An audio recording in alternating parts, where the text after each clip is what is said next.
Kita sedang membahas disusun oleh Syekh Mahmud 40 amalan pelebur dosa. Artinya bagaimana kalau seandainya saya sudah terlanjur punya dosa-dosa yang lalu, bagaimana caranya membersihkannya. Kita sudah membahas kurang lebih 6 poin ya. Terakhir kemarin kita menjelaskan tentang azab kubur dan kengerian, juga kesulitan berat pada hari kiamat ya. Sekarang kita masuk yang ketujuh ya. Seingat saya yang ketujuh ya. Kita masuk syafaat orang yang Allah izinkan memberi syafaat pada hari kiamat ya. Ini akan kita bahas dan kita akan gabungkan dengan kedelapan, yaitu ampunan Allah yang maha penyayang tanpa melalui syafaat. Namun kemungkinan besar kita akan masuk ke poin ketujuh saja, karena ini aja sudah bahasnya panjang sekali. Kalau belum memungkinkan masuk ke poin ke-8, maka nanti ke depannya kita akan lanjutkan poin ke-8 dan poin ke-9 tentang masalah pengampunan Allah Subhanahu wa taala dan permohonan istighfar dari kaum mukminin untuk saudara-saudaranya mukmin-mukmin yang lainnya. Baik, di sini penulis tidak mengangkat satupun dalil, tapi beliau memberikan poin nomor 7, syafaat orang yang Allah izinkan memberi syafaat pada hari kiamat. Oleh karena itu full pada kesempatan ini syarah atau penjelasan akan kami sampaikan tentunya dari kumpulan beberapa tulisan para ulama berhubungan dengan masalah ini. Baik teman-teman sekalian, sebelum jauh kita bahas tentang masalah syafaat, makna syafaat, syafaat itu dari mana, siapa yang bisa memberikan syafaat, jenis-jenis syafaat itu, kapan terjadi syafaat itu semuanya nanti akan kita rincikan panjang lebar insyaAllah. Perlu saya sampaikan bahwasanya salah satu, karena di sini dikatakan syafaat orang yang Allah izinkan memberi syafaat pada hari kiamat. Perlu kita garis bawahi bahwasanya salah satu rukun iman kita yang kelima adalah iman kepada hari kiamat. Iman kepada hari kiamat ini satu paket teman-teman sekalian. Satu paket. Satu paket maksudnya dari prosesi kematian, ya mungkin tidak asing, selalu terjadi setiap hari kematian, baik itu dari kerabat kita, teman-teman, tetangga, segala macam, pasti. Dan kita semua juga sedang menuju ke liang lahat masing-masing. Kita tinggal nunggu siapa yang jatuh ke liang lahat itu duluan. Itu pasti. Karena Allah mengatakan kullu nafsin dha'iqatul maut, semua jiwa pasti akan mati. Dalam ayat yang lain, aina ma takunu yudrikumul maut walau kuntum fi burujin musyayyadah. Dimanapun kalian berada, tetap mati akan datang kepada kalian walaupun kalian berada di sebuah bangunan yang kokoh. Kemudian setelah itu ada prosesi alam barzah, semua ruh akan sampai ke alam barzah, baik itu dikubur di tanah atau tidak dikubur di tanah. Seperti kasus orang yang meledak di pesawat, tenggelam di lautan, dimakan jasadnya oleh ikan, nggak ditemukan satu potong pun misalnya, semua tetap akan sampai ke alam barzah. Dan di sana hanya ada taman dari taman surga atau lubang dari lubang neraka. Setelah itu prosesi kebangkitan, di mana akan ditimbang amal pada hari kiamat. Nah di sini nanti akan menjadi bahasan tentang syafaat. Ya. Pada saat itu Allah mengatakan, "Faman ya'mal mithqala dzarratin khairan yara." Siapa yang berbuat seperti biji sawi dari kebaikan akan diperlihatkan. "Wa may ya'mal mithqala dzarratin syarran yara." Siapa yang berbuat seperti biji sawi dari keburukan juga akan diperlihatkan. Beruntunglah orang yang memang nanti akan lebih berat amal soleh daripada dosa-dosanya. Kemudian setelah itu ada surga dan neraka. Dan kita akan membahas di posisi yang ketiganya, yaitu nanti pada saat kebangkitan pada hari kiamat. Nah ini yang dimaksud dengan nanti ada syafaat. Dan memang kita sangat butuh sekali dengan syafaat ini. Syafaat ini diterjemahkan oleh para ulama dengan definisinya. Ya. Kalau syafaat itu sendiri diambil dari kata-kata syafa'a yashfa'u, ya, yang berarti sebenarnya lawan daripada al-witru atau ganjil. Witir ganjil, jadi ini sebenarnya seperti genap. Ya. Kalau kita lihat dalam firman Allah Subhanahu wa taala dalam surah Al-Fajr, di saat Allah Subhanahu wa taala menjelaskan tentang keutamaan Idul Adha dan 10 hari pertama, ya. 10 malam sebelum Idul Adha tersebut dan hari ke-8 dan hari ke-9-nya. Di 3 ayat pertama surah Al-Fajr, surah nomor 89 ayat 1 sampai ayat 3. Bismillahirrahmanirrahim. Wal fajr, demi subuhnya Idul Adha itu, kejar solatnya dan berkurban setelahnya. Walayalin ashr, dan kejarlah 10 malam berturut-turut sebelum subuh Idul Adha itu. Sebagian ulama mengatakan dari sumpah Allah dalam surah Al-Fajr ini menandakan 10 awal bulan Zulhijjah lebih afdal daripada 10 terakhir Ramadan. Kita sekarang ada Ramadan, 10 terakhirnya ada Lailatul Qadar. Tapi kita disuruh kejar untuk itu cuma 1 malam di malam-malam ganjil. Tapi 10 awal bulan Zulhijjah itu Allah suruh kejar kita 10 malam berturut-turut. Kemudian Allah mengatakan wasyaf'i wal watr. Asy-syafa'. Di sini saksi bahasan kita secara bahasa atau etimologi, asy-syafa' artinya dan hari genapnya dan watr hari ganjilnya. Kata ulama tafsir maksudnya tanggal 8 sama tanggal 9 Zulhijjah. Tanggal 8 dikenal dengan hari asy-syafa' atau hari genap. Karena itu hari pertama jemaah haji masuk ke Mina tanggal 8 Zulhijjah dikenal dengan hari Tarwiyah. Tanggal 9-nya dikenal dengan hari Witr atau hari ganjil, itu adalah hari Arafahnya. Ini secara etimologi. Secara terminologi teman-teman sekalian atau istilah agama kita, syafaat itu sebenarnya adalah maknanya pemberi syafaat yang akan diizinkan oleh Allah Subhanahu wa taala sehingga dia bisa menolong orang lain yang membutuhkannya. Dan ini terjadi pada hari kiamat. Ini terjadi pada hari kiamat atau pada saat seseorang itu meninggal dunia. Dimulai dari pada saat meninggal dunia, kalau kita sholatin jenazah, nah biasanya kita berikan kesaksian kepada jenazah, maksudnya memberikan kehadiran kita, yaitu menyaksikan jenazah dia, maksud saya, bukan penyaksian dengan lisan ya. Datang sholat jenazah, itu ada hadis yang menjelaskan kalau ada jenazah disolati oleh 40 orang maka dia akan mendapatkan syafaat, gitu kan. Kemudian juga pada saat nanti kebangkitan juga seperti itu akan mendapatkan syafaat di saat buku amal kita ya diisi dengan amal soleh dan dosa, tapi dosanya lebih berat daripada amal solehnya, maka akan ada jenis-jenis syafaat di situ. Nah ini secara terminologi dulu, artinya seseorang ya yang akan memberikan pertolongan kepada orang lain pada hari kiamat setelah diizinkan oleh Allah Subhanahu wa ta'ala. Syafaat ini teman-teman sekalian hanya milik Allah Subhanahu wa ta'ala. Tidak ada yang bisa memberikan syafaat kecuali Allah Subhanahu wa ta'ala. Jadi tidak mungkin ada orang nanti hari kiamat memberikan rekomendasi atau pertolongan kepada orang lain kecuali Allah sudah izinkan. Dan berarti tidak mungkin orang-orang yang Allah murkahi bisa memberikan syafaat seperti orang kafir, orang musyrik, orang munafik, ahli maksiat, ini tidak bisa memberikan syafaat. Karena pasti yang Allah berikan kesempatan untuk memberikan syafaat orang-orang pilihannya, orang-orang yang patuh, para wali-walinya, para orang-orang saleh.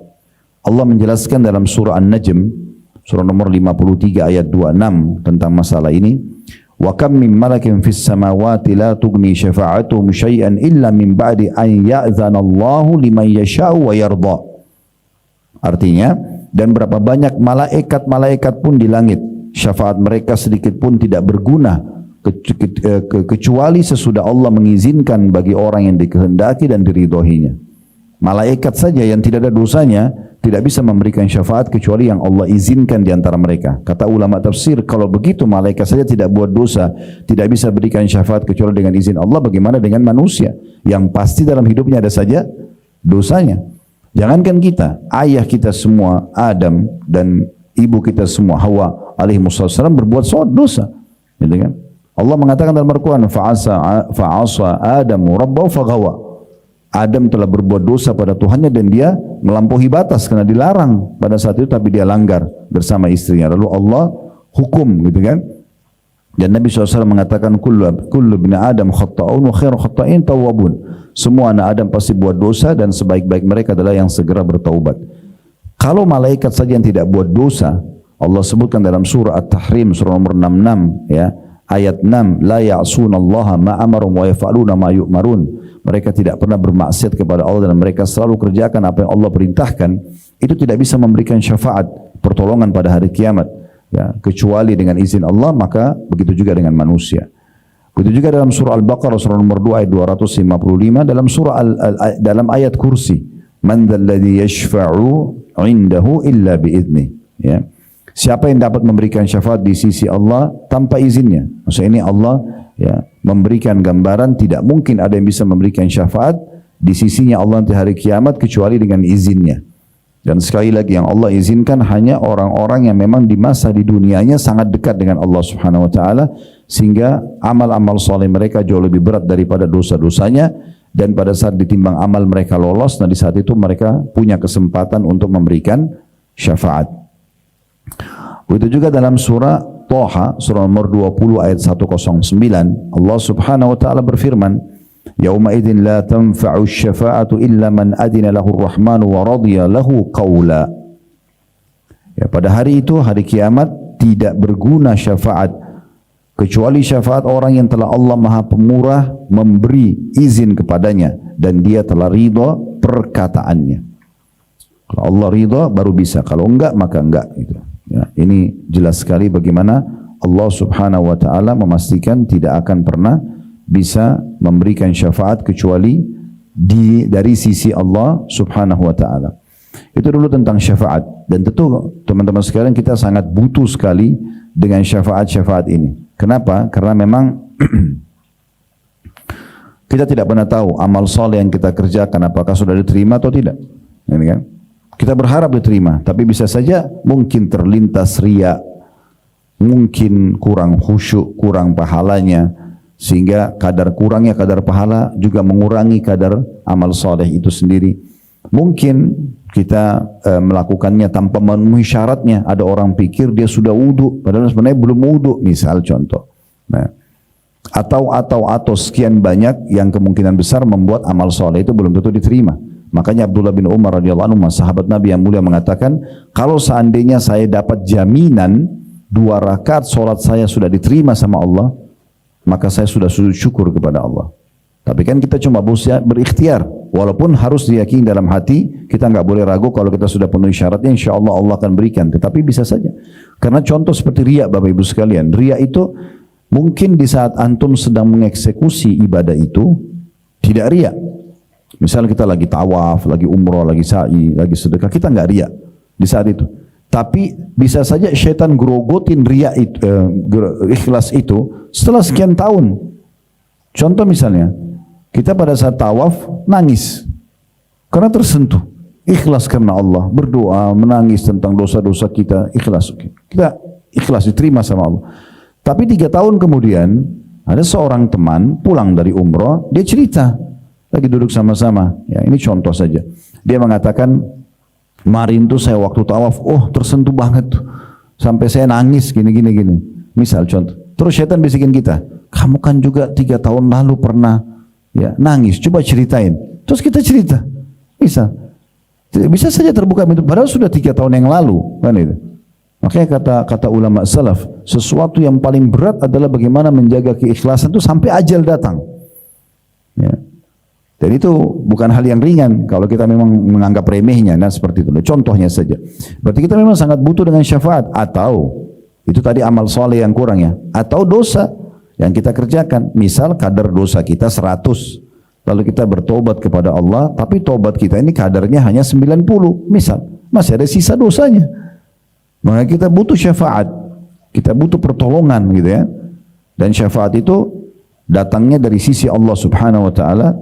Kemudian datang kepada hamba-hamba Allah yang dimuliakan para malaikat, kemudian juga diizinkan kepada para nabi-nabi dan rasul, baru kemudian pindah ke orang-orang saleh dari kalangan hamba-hamba pilihannya. Maka 4 sumber syafaat ini akan ada. Tentu yang paling mulia adalah syafaat Allah Subhanahu wa ta'ala. Karena dalam sebuah hadis yang sahih dikatakan, setelah semua yang Allah izinkan memberikan syafaatnya, maka Allah Azza wa Jalla akan mengatakan, sesungguhnya tertinggal syafaatku. Maka kata Nabi SAW, lalu Allah menggenggam satu genggaman dari api neraka dan mengeluarkan banyak orang yang sudah hangus. Yang banyak orang yang hangus ya, dikeluarkan. Maka pada saat itu ya, Allah Azza wa Jalla akan mengeluarkan dengan hikmahnya orang-orang dari api neraka, dan Allah lebih tahu siapa yang dikeluarkan pada saat itu. Tapi kata Nabi SAW, sangat banyak dan mereka sudah hangus Allah keluarkan. Itu syafaat Allah SWT yang paling mulia tentunya ya, yang paling besar. Kemudian ada syafaat para malaikat, mereka akan diberikan izin secara khusus ya, tetapi memang belum ada riwayat yang sahih menjelaskan kepada kita siapa saja yang mereka pilih gitu kan. Lalu malaikat-malaikat siapa saja, misalnya Jibril bisa memberikan syafaat 1 juta orang misalnya, itu belum ada dalil tentang masalah itu. Tapi para malaikat diberikan kesempatan untuk memberikan syafaat ya. Kemudian para nabi-nabi juga akan memberikan syafaat. Kemudian juga orang-orang soleh akan memberikan syafaat. Tapi orang-orang soleh ini syaratnya mereka harus lolos dulu di timbangan amal. Kalau mereka sudah lolos, kalau teman-teman misalnya punya 10.000 pahala dan ternyata Anda memiliki 9.000 dosa. Misal, ada 1.000 lebihnya. Kita naik nih, kita lolos masuk ke surga. Maka Anda punya hak untuk memberikan syafaat 1.000 itu, angka 1.000. Bukan dibagi-bagi ke orang, bukan. Tapi nilainya 1.000 bisa kita kasih. Misal ibu kita butuh 500. Oh ya, itu kasih saja ke ibu saya. Oh ini kakak saya butuh 500, kasih ke dia. Jadi akhirnya 1.000, berarti Anda cuma bisa bantu 2 orang saja, kan gitu. Nah itu tergantung daripada kelebihan pahala. Dan kata Nabi SAW, akan ada orang dari umatku memberikan syafaat sebanyak suku Mudhar. Suku Mudhar ini suku Arab yang paling banyak anggotanya. Sekarang mungkin puluhan juta gitu kan, banyak orang, maaf jutaan maksud saya. Jadi ada orang nanti hari kiamat karena banyaknya amal solehnya, sedikitnya dosanya, maka dia lolos dan dia bisa membantu banyak orang. Dia bisa membantu banyak orang. Baik, kita akan masuk teman-teman sekalian, kita akan fokus saja ke syafaat, mengerucut ke syafaat Nabi Muhammad SAW, karena ini syafaat yang paling agung di kalangan manusia, kemudian syafaat orang-orang beriman. Syafaat yang luar biasa dari Nabi SAW itu dibagi 2 oleh para ulama. Ada yang syafaat umum dan ada syafaat khusus. Kalau syafaat umum itu adalah syafaat yang Nabi SAW ya, diberikan oleh Allah Subhanahu wa taala kesempatan untuk memberikannya kepada seluruh manusia, seluruh makhluk bahkan, agar Allah datang mengadili mereka. Itu syafaat. Karena di mahsyar nanti Allah Subhanahu wa taala ya, tidak akan datang menghakimi hamba-hambanya karena banyaknya dosa. Kata Nabi SAW dalam hadis yang sahih, sampai-sampai ada orang tenggelam dengan keringatnya sendiri. Ada yang sampai mata kakinya, ada yang sampai lututnya, ada yang sampai perutnya, ada yang sampai tenggelam dengan keringat sendiri. Dan mereka sangat tersiksa dengan itu. Yang di sana berteriak, yang di sana lagi disiksa, ada yang dibangkitkan dalam kondisi mereka berjalan dengan wajah mereka. Sampai kata Nabi SAW dalam hadis yang sahih, sungguh benar-benar mereka akan memindahkan, sungguh yang telah membuat mereka jalan dengan kaki mereka di muka bumi, mampu membuat mereka jalan dengan wajah-wajah mereka, dan sungguhnya mereka benar-benar akan kalian saksikan menghindari duri-duri di mahsyar dengan wajah mereka. Jadi dibangkitkan dengan keadaan seperti itu. Ada yang dililit oleh hartanya sendiri dalam bentuk seperti ular yang botak, karena dia tidak mengeluarkan zakatnya lalu matok-matoknya. Itu belum di neraka. Ada keadaan-keadaan cukup banyak hiruk-pikuk di mahsyar itu yang luar biasa gitu. Sampai Allah gambarkan dalam surah Al-Hajj ya. Wa taran nasa sukara wa ma hum bisukara walakinna 'adzaballahi syadid. Kalian melihat pada saat itu manusia sempoyongan seperti orang mabuk, tapi mereka tidak mabuk karena pada saat itu azab Allah sangat pedih. Jadi memang kondisinya sangat memilukan.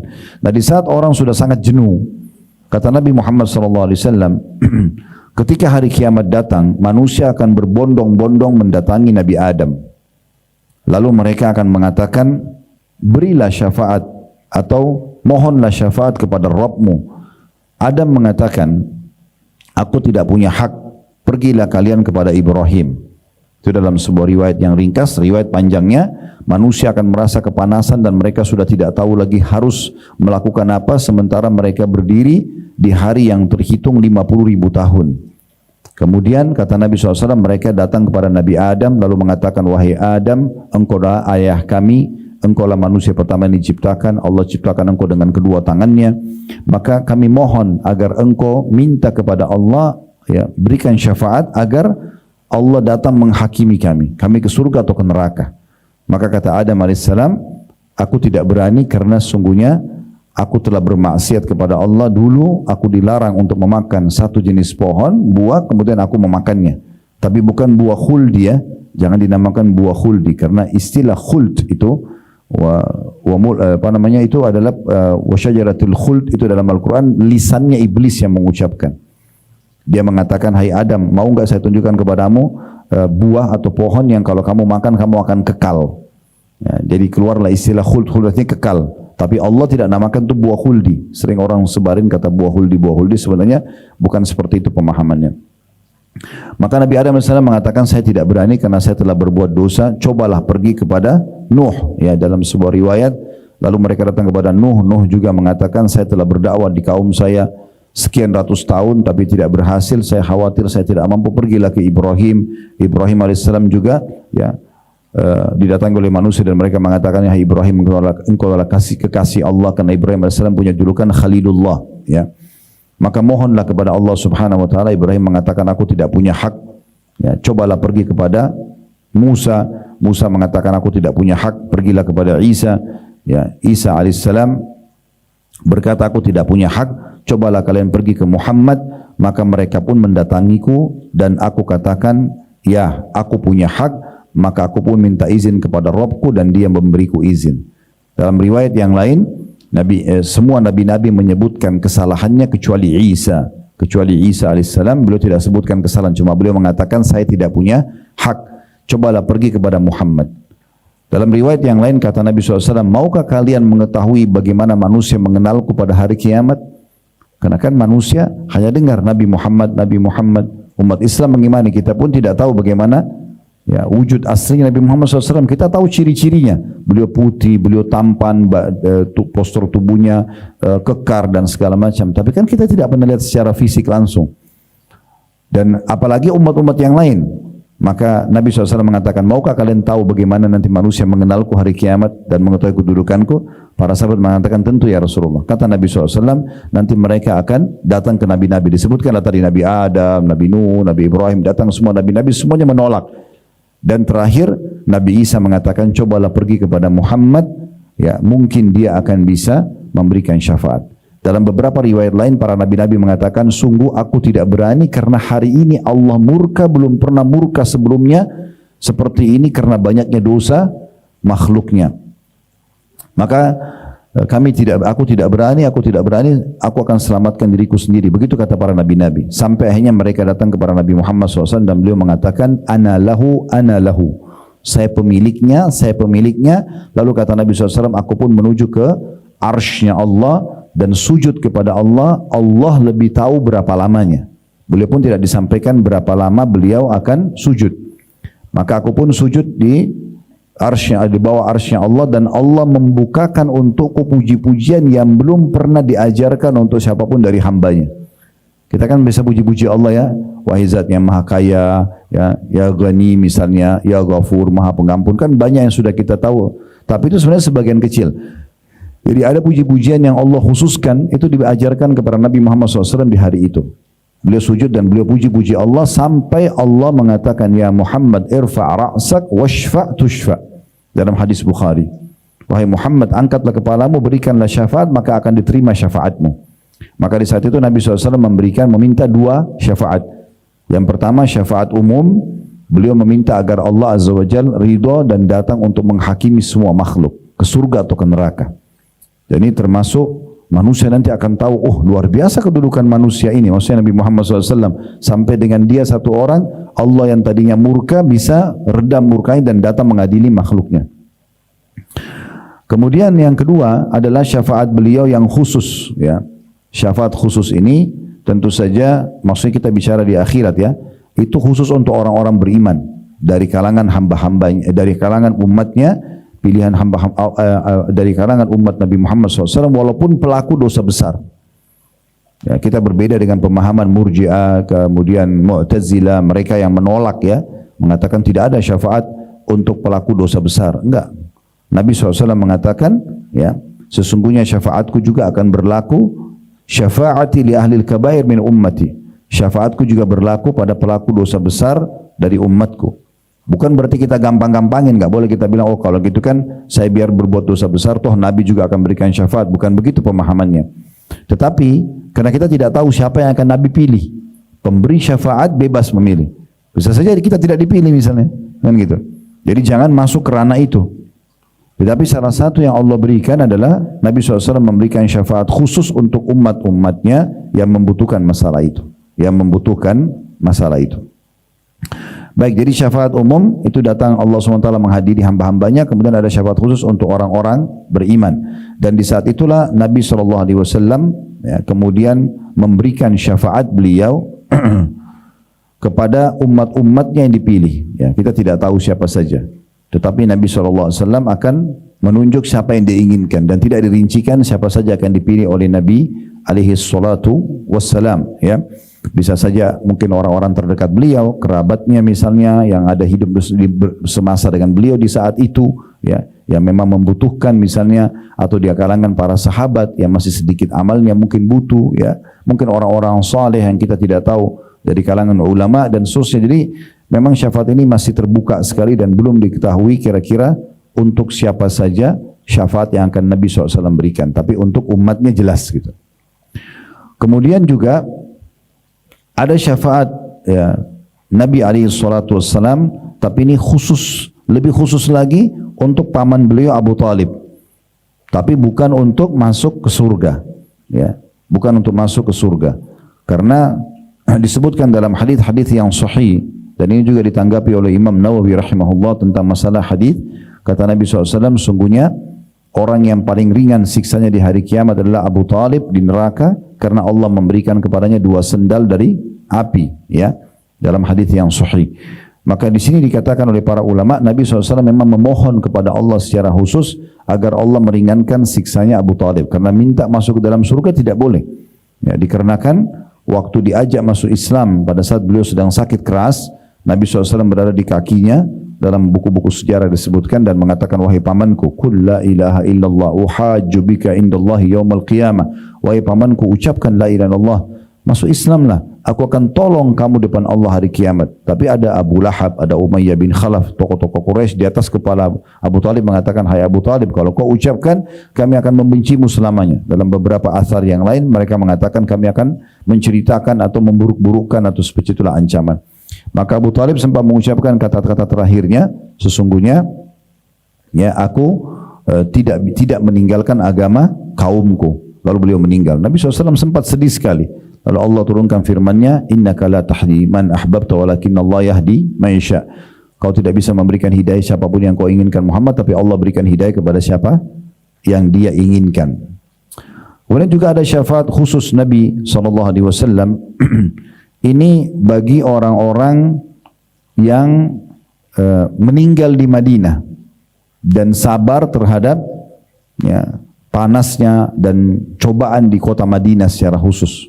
Ya, ini juga masuk dalam syafaat Nabi SAW, karena beliau mengatakan di dalam hadis yang sahih tentang keutamaan kota Madinah, siapa yang meninggal, ya, siapa yang meninggal di kota Madinah, siapa yang bersabar dengan ujian yang ada di kota Madinah, maksudnya cuacanya yang panas, di musim panas selalu dingin dan susahnya kehidupan, maka dia akan mendapatkan syafaatku pada hari kiamat, ya. Begitu juga dengan orang-orang yang memperbanyak untuk meminta al-wasilah untuk Nabi SAW. Jadi usahakan teman-teman sekalian, kalau mendengarkan azan, jalankan sunnah Nabi SAW. Beliau mengatakan, kalau kalian dengarkan muadzin ucapkan seperti apa yang diucapkan, ya, lalu mohon bacalah salawat kepadaku, karena siapa yang baca salawat kepadaku 1 kali, Allah akan balas 10 kali salam atau rahmat. Dan mintalah al-wasilah untukku. Siapa yang minta al-wasilah untukku, maka dia akan mendapatkan syafaatku. Apa itu wasilah? Wasilah itu teman-teman istana termewah di surga.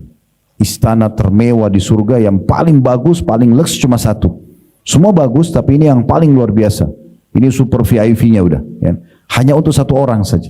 Kata Nabi SAW, sesungguhnya al-wasilah itu adalah 1 istana terbaik di surga, dan hanya untuk 1 orang hamba. Dan aku berharap aku pemiliknya, siapa yang memohon wasilah untukku, dia akan mendapatkan syafaatku. Nah, jadi kita selalu membaca, Allahumma rabba hadhihi al-titama was-salatil qa'imah ati Muhammadanil wasilata wal fadila. Al-wasilah ini itu adalah istana. Ini bisa mendatangkan syafaat Nabi alaihi salatu wassalam. Nah, ini contohnya. Begitu juga dengan syafaat Nabi SAW kepada orang-orang khusus, ya, yang beliau sebutkan sendiri namanya. Ya, seperti Nabi SAW pernah mendoakan secara khusus Abu Salamah radhiyallahu anhu, sahabat yang mulia, yang pada saat setelah meninggal, selesai masa iddah istrinya Ummu Salamah, Nabi SAW menikahi Ummu Salamah. Ya. Kata Nabi SAW, Allahumma gfir li Abi Salamah warfa' darajatuhu fil mahdiyin wafsah lahu fi qabri. Ya Allah, ampunilah Abu Salamah, angkat derajatnya kepada orang-orang yang diberi petunjuk dan lapangkanlah kuburannya. Dan cukup banyak nama-nama individu begini yang sempat Nabi SAW sebutkan, kita tidak rincikan satu persatu, tapi ini sebagai contoh saja ada di antara mereka memang yang Nabi SAW sebutkan secara khusus nama-namanya ya di kalangan para sahabat Nabi. Nah, ini syafaat Nabi alaihi salatu wassalam, dan orang yang paling bahagia nanti di hari kiamat dengan syafaat Nabi SAW disebutkan dalam sebuah hadis yang sahih. Pernah Abu Hurairah bertanya radhiyallahu anhu kepada Nabi SAW, ya Rasulullah, man as'adun nas ya bi syafa'atika yaumil qiyamah. Wahai Rasulullah, siapakah orang yang paling bahagia nanti dengan pemberian syafaatmu hari kiamat? Mereka akan sangat senang dengan syafaat yang Anda berikan. Maka beliau mengatakan dalam sebuah riwayat, wahai Abu Hurairah, saya tidak menyangka ada siapapun yang menanyakan ini kepadaku kecuali engkau. Maka ketahuilah bahwasanya as'adun nasi bi syafaati yaumil qiyamah man qala la ilaha illallah khalisan min qalbihi aw nafsihi. Orang yang paling bahagia dengan syafaatku nanti hari kiamat adalah orang yang mengucapkan la ilaha illallah tulus dari hatinya atau dalam jiwanya. Ya. Dalam riwayat lain, as'adun nasi bi syafaati yaumil qiyamah man qala la ilaha illallah khalisan min qalbi.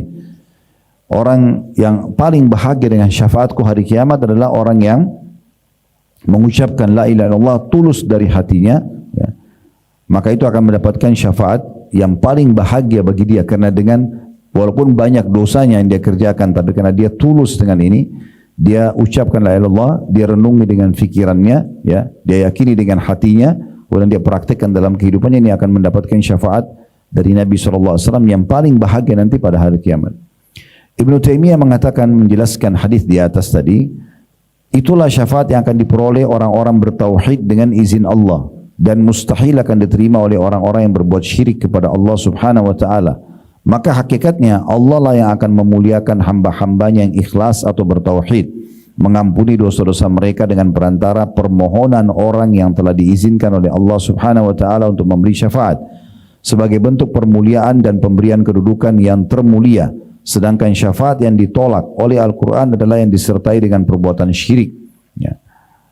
Oleh sebab itu Allah Subhanahu wa taala menetapkan bahwa seluruh syafaat harus dengan izinnya, dan Nabi SAW menetapkan pula bahwa syafaat tidak akan diberikan kecuali kepada orang-orang yang ikhlas dan juga bertauhid.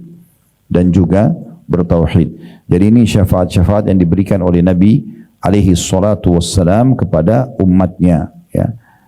Juga masuk di dalam masalah ini adalah orang yang berusaha selalu mendekatkan diri kepada Nabi SAW. Kalau di masa hidup beliau, itu adalah orang-orang yang selalu mendekatkan diri. Maksudnya memang khusus gitu. Ada yang mau melayani Nabi SAW, ada di antara sahabat berkhidmah hanya untuk misalnya, apa ya Rasulullah, apa yang bisa saya jadi pelayan anda nih?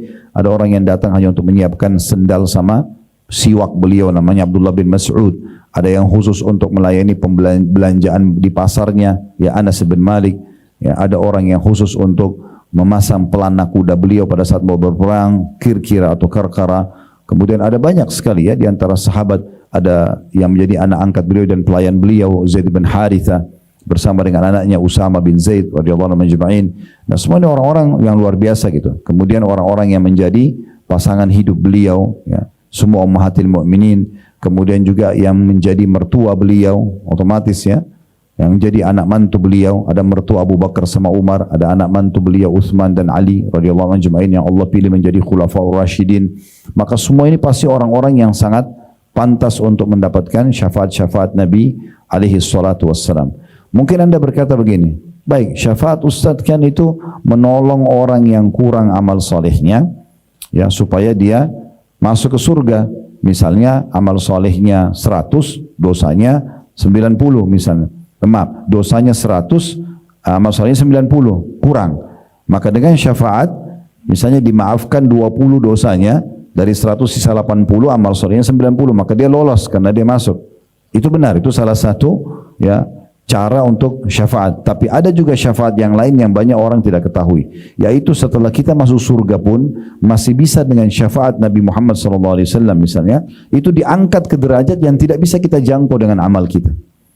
Jadi tidak harus pembersihan dosa, gitu kan? Tapi bisa saja derajat kita sudah sampai di derajat 80 misalnya, kita bisa pindah ke derajat 90, bisa ke 100 dengan syafaat Nabi alaihi salatu wassalam. Maksud dalam masalah ini adalah orang yang memperbanyak sekali membaca salawat pada orang yang mendekatkan diri tadi kepada Nabi SAW di masa hidup beliau, dan orang mendekatkan diri kepada Nabi SAW setelah meninggal beliau. Maksudnya adalah selalu berusaha untuk mempelajari sejarah beliau, menjadikan beliau sebagai suri tauladan, kemudian juga selalu mempertahankan sunnah-sunnah beliau, memurnikannya, membaca salawat kepada beliau SAW. Ini semua adalah orang-orang yang sangat pantas mendapatkan syafaat beliau.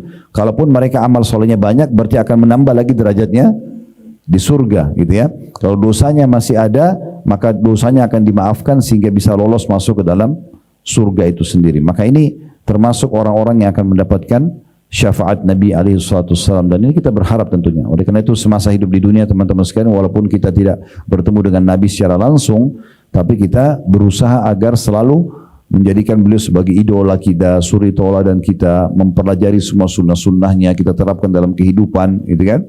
Baik itu yang perintah beliau wajib ataupun perintah beliau hukumnya sunnah saja. Ya, jangan kena amal sunnah lalu kita mengatakan, ya kan cuma sunnah. Kenapa enggak puasa Senin Kamis? Kan cuma sunnah. Kenapa enggak sholat duha dan sholat tahajud? Kan cuma sunnah. Kenapa enggak zikir pagi petang? Kenapa enggak baca Quran? Kan cuma sunnah. Jadi sunnah juga perintah Nabi SAW. Kalau anda mau dapatkan syafaat beliau, berarti memang kita harus nyata mendekatkan diri kepada Nabi SAW walaupun beliau sudah meninggal. Dengan cara-cara tentunya yang dibolehkan secara syariat. Dibolehkan secara syariat, tidak boleh kita sembarangan juga melakukan dengan alasan mencintai Nabi, tapi sebenarnya kita tidak mencontohi apa yang beliau ya ajarkan. Dan Nabi SAW pernah bersabda kepada para sahabat, saya ingin sekali bertemu dengan saudara-saudaraku. Maka kata para sahabat, ya Rasulullah, kami saudara-saudara anda.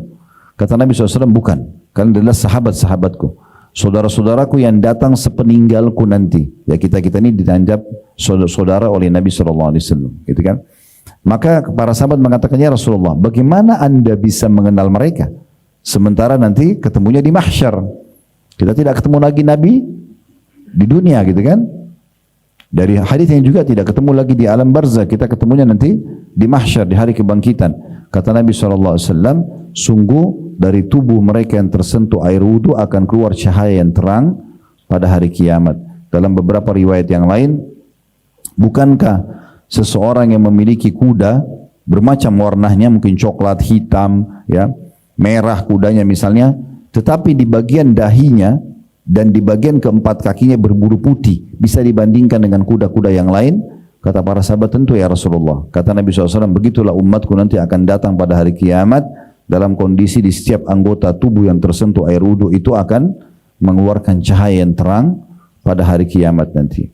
Nah, termasuk juga masalah membacakan salawat kepada Nabi SAW. Perbanyak ini teman-teman sekalian, perbanyak.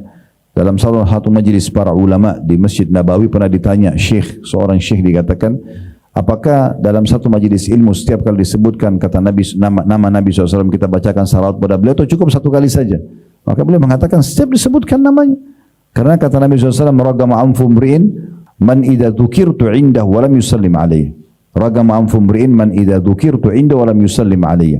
Sungguh terhina seorang hamba yang mendengarkan namaku disebutkan di sisinya kemudian dia tidak membacakan salawat kepadaku. Itu dianggap terhina, ya. Jadi tidak dibolehkan sama sekali kita melewatkan nama beliau kecuali kita bacakan salawat. Tapi bukan cuma ini, bisa kita jadikan sebagai zikir kita secara khusus. Selain istighfar, selain la haula wala quwata illa billah, kita memang baca salawat kepada Nabi SAW. Dan beliau mengatakan pada saat didatangi oleh seorang sahabat, ya Rasulullah, kira-kira kalau saya duduk nih, saya mau berzikir, niat mau berzikir, kira-kira untuk salawat kepada anda saya jadikan berapa banyak waktu saya di situ?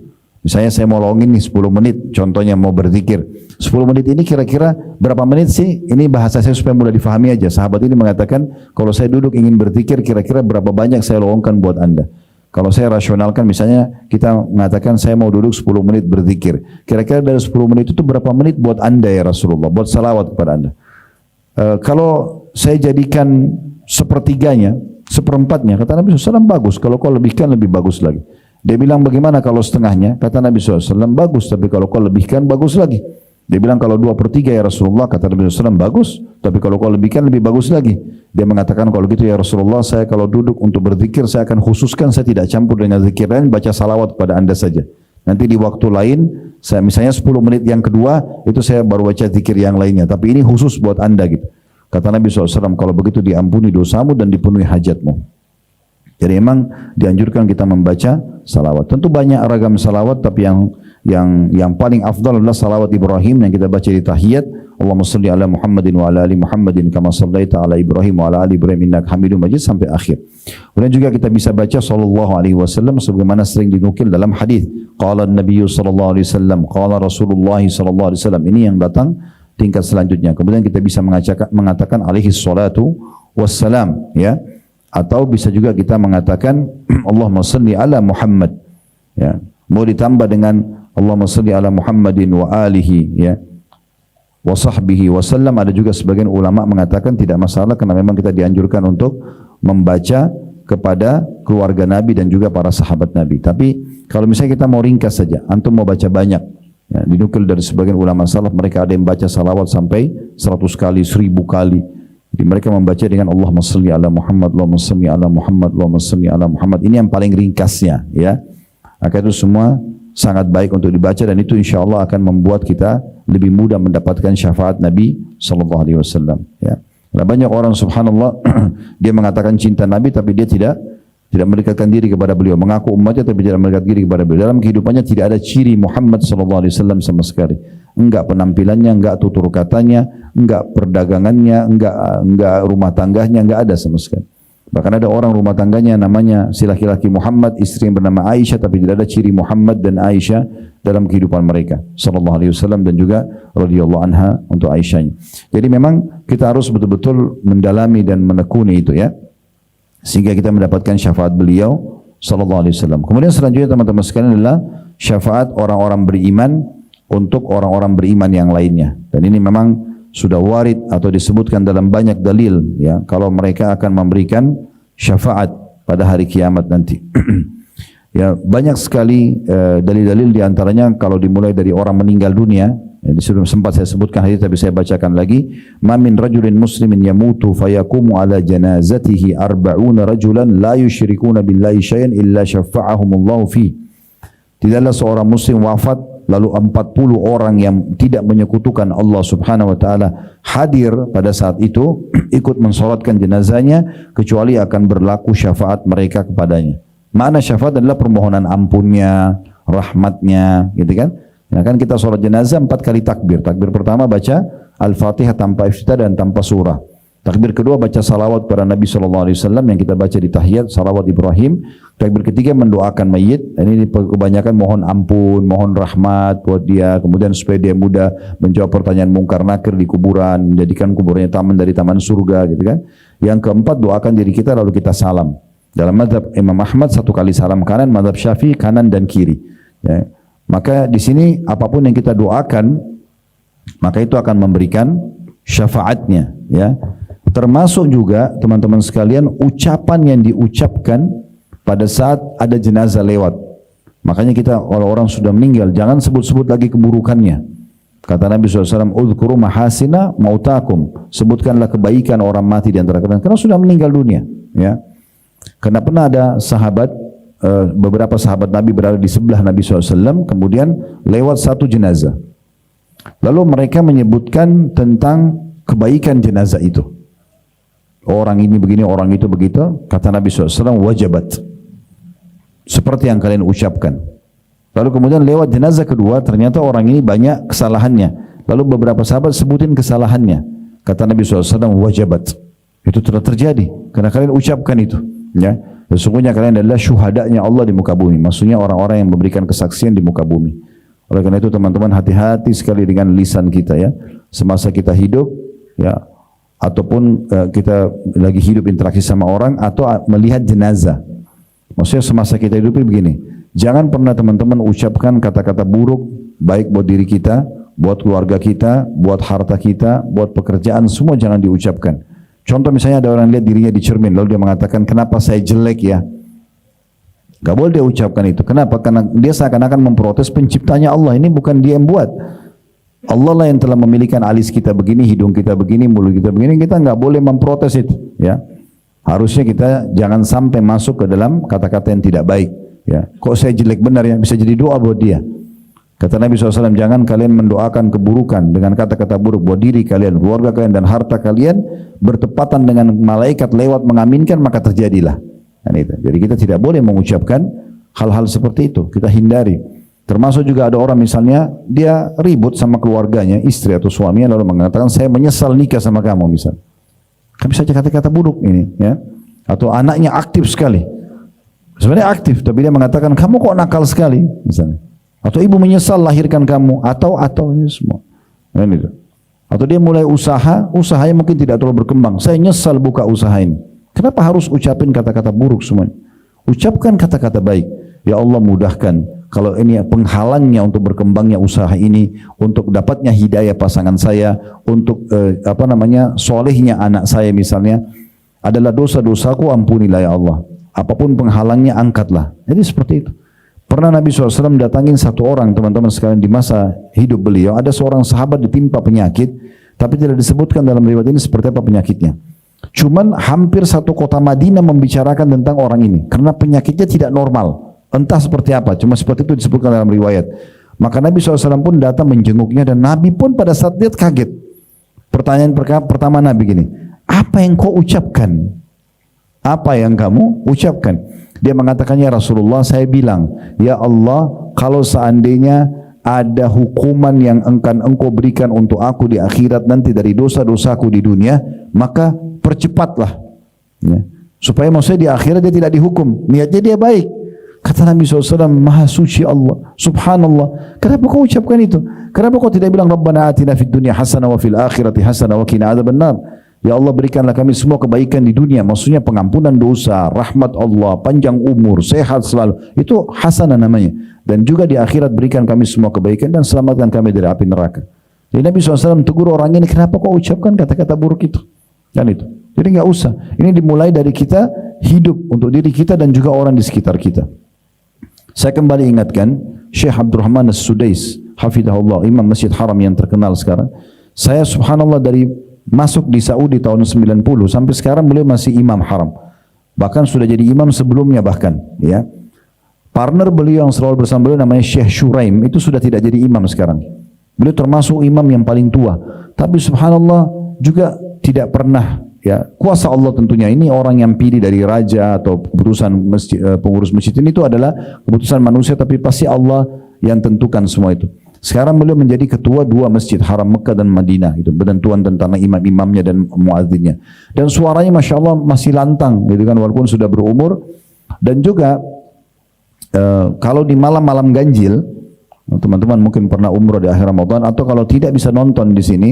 Malam-malam ganjil kayak malam 21, 23, 25, 27, 29 itu pasti umumnya di sholat witir, di kunutnya pasti Syekh Sudais yang diminta jadi imam, jadi anunya, pembacanya. Karena kalau dia baca doa lama tapi orang nggak capek gitu, karena doanya enak banget.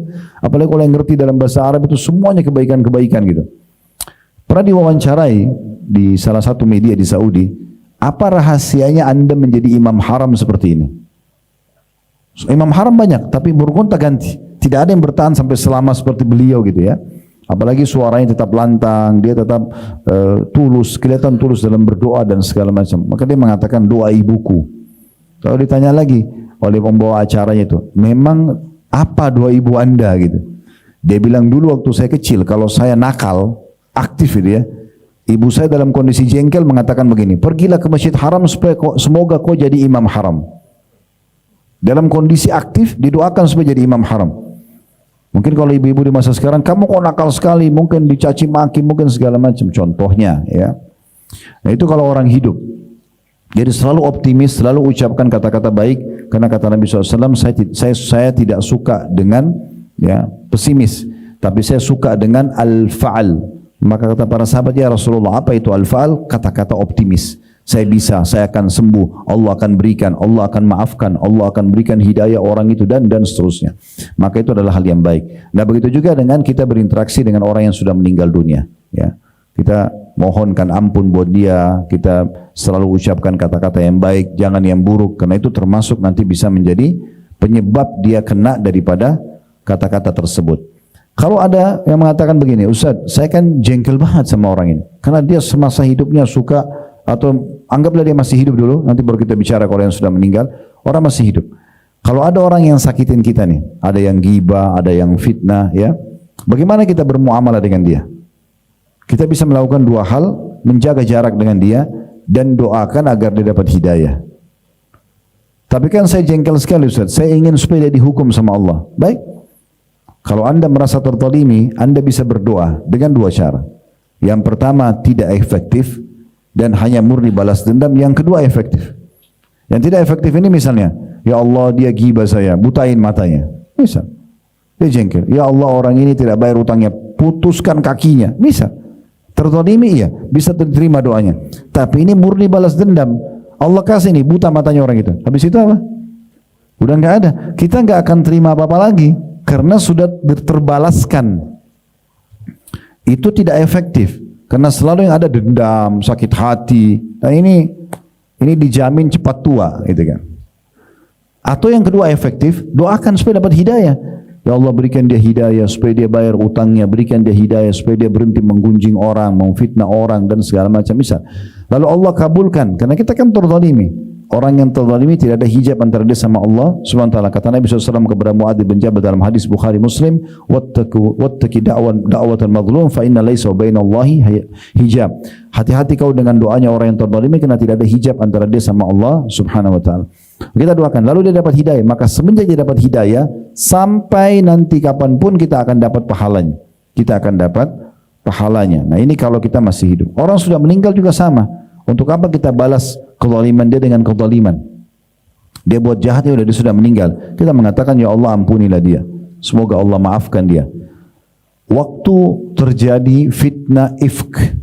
Kalau pernah dengar ini fitnah yang disebarkan oleh Ubaidillah bin Salul ya. Ini pimpinan orang munafik. Dia menyebarkan fitnah waktu itu setelah peperangan Bani Mustaliq. Salah satu peperangan Nabi SAW. Bahwasanya Aisyah berzina dengan Safwan. Kisah ifki yang sangat masyhur, fitnah yang tidak masuk akal pada saat itu, dan tersebar gosip itu kalau Aisyah berzina sama Safwan. Dan Allah turunkan pembelaan dalam surah An-Nur surah nomor 24 dalam Al-Quran, dijelaskan panjang lebar tentang masalah pembelaan tersebut kalau itu tidak benar, dan yang menyebarkan fitnah itu dicambuk. Ada 3 orang yang kena cambuk pada saat itu. Hamna binti Jahash, itu adalah ipar Nabi SAW, saudaranya Zainab binti Jahash. Ada Hasan bin Thabit, itu penyairnya Nabi SAW, dan ada Muslim bin Abi Muslih ya. Ini ada yang mengatakan juga Marsad namanya, tapi yang ada beberapa riwayat, tapi ini jelas sepupunya Aisyah. Dulu Abu Bakar membiayai hidupnya orang ini. Dia termasuk orang Badar, dibiayai hidupnya segala macam, tapi rupanya waktu tersebar gosip ini dia ikut-ikutan. Abu Bakar marah. Abu Bakar begitu tahu, langsung Abu Bakar mengatakan, demi Allah mulai sekarang saya tidak akan biayai hidupmu lagi. Wajar. Dia biayai selama ini hidupnya, terus tiba-tiba sebarin gosip gak benar gitu. Maka Allah SWT menurunkan dalam surah An-Nur, ala tuhibbuna yakfirallahu lakum ya. Nah, makna ayat itu, tidak maukah kalian dengan memaafkan orang lain Allah memaafkan dosa kalian? Dan kata ulama tafsir, ayat ini turun kepada Abu Bakar radhiyallahu anhu. Maka Abu Bakar mengatakan, tentu ya Tuhanku, aku ingin dimaafkan. Maka beliau membayar kafarah, denda atas sumpahnya. Kan dia bilang atas nama Allah, dia memberikan makan 10 orang miskin. Kemudian beliau kembali memberikan bantuan kepada sepupunya tadi, atau sepupu Aisyah yang telah menyebarkan fitnah. Jadi memang ada satu hal yang harus kita perhatikan. Setiap kita berbuat baik teman-teman sekalian, itu akan datangkan manfaat yang besar buat kita. Baik muamalah dengan manusia ataupun pengampunan dari Allah Subhanahu wa taala. Ada hadis penting juga yang perlu kita ketahui. Ini hadis perlu direnungi baik-baik, yang saya langsung baca saja terjemahan bahasa Indonesianya. Kata Nabi SAW, kalau 2 orang sedang bertikai, si A sama si B, maka selama orang yang terzalimi di antara mereka ya, tidak membalas, maka rahmat Allah akan datang kepadanya.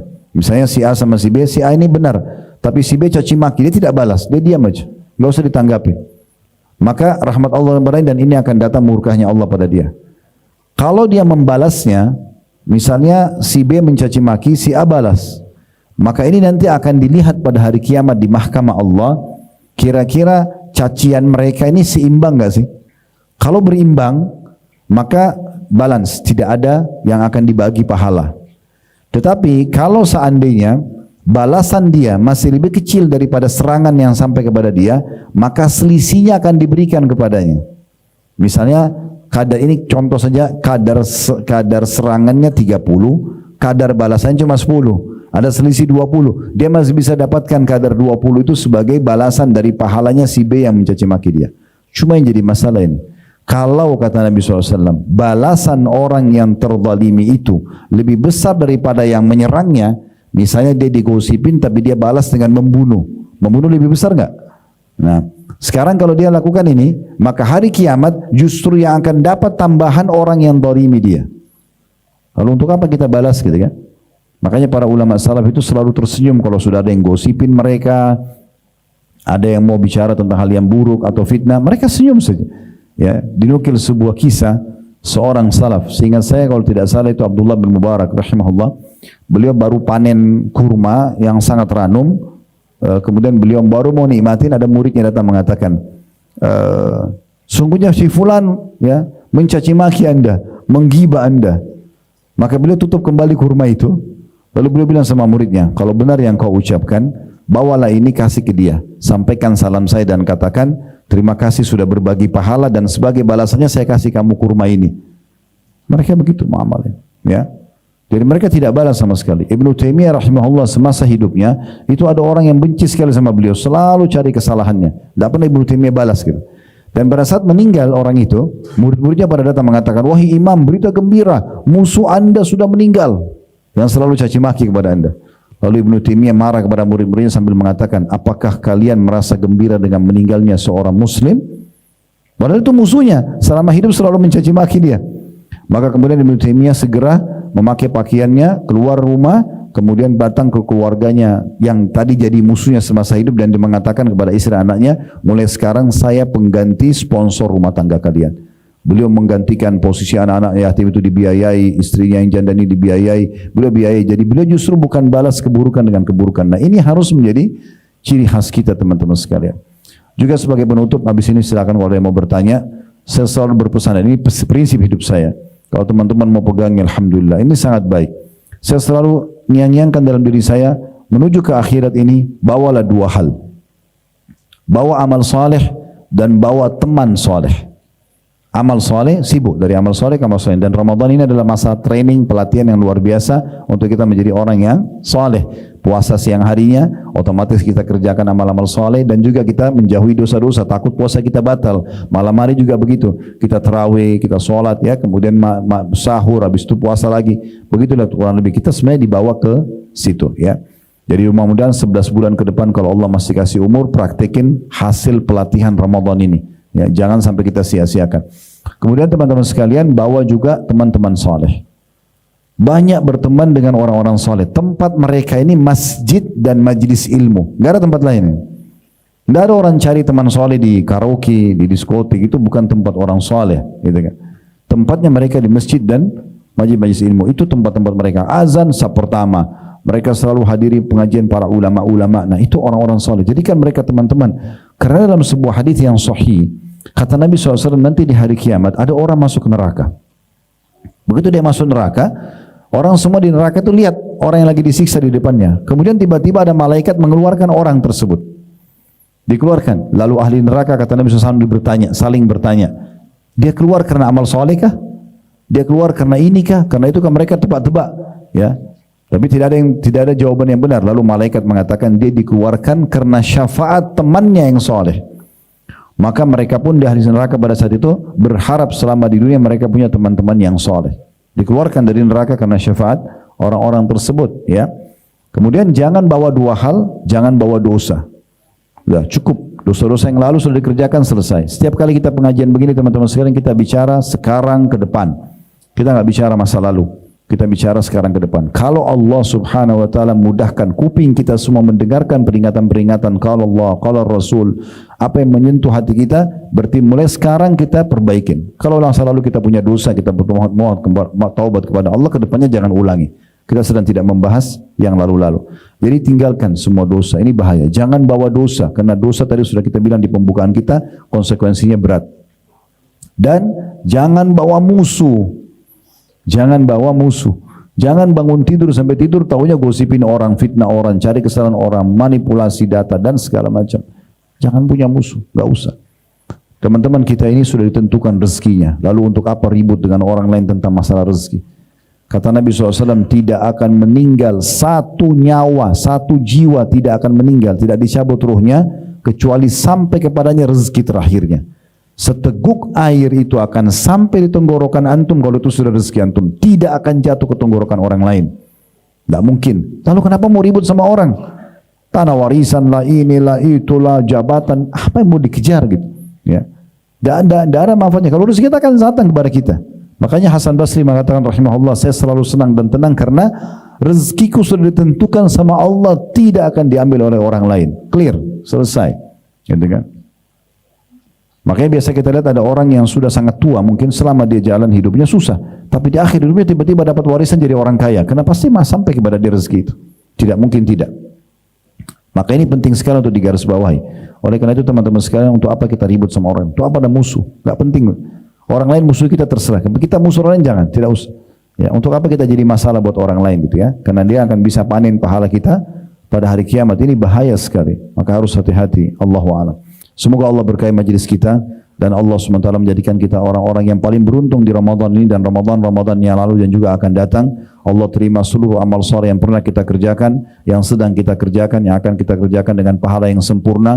Semoga Allah maafkan semua dosa-dosa kita, sengaja tidak sengaja, kecil ataupun besar, dan diganti dengan kemakmurannya menjadi pahala. Selalu kita doakan agar negara kita menjadi negara yang aman, tentram, damai, dan Allah jaga persatuan, kesatuan dan kemerdekaan kita.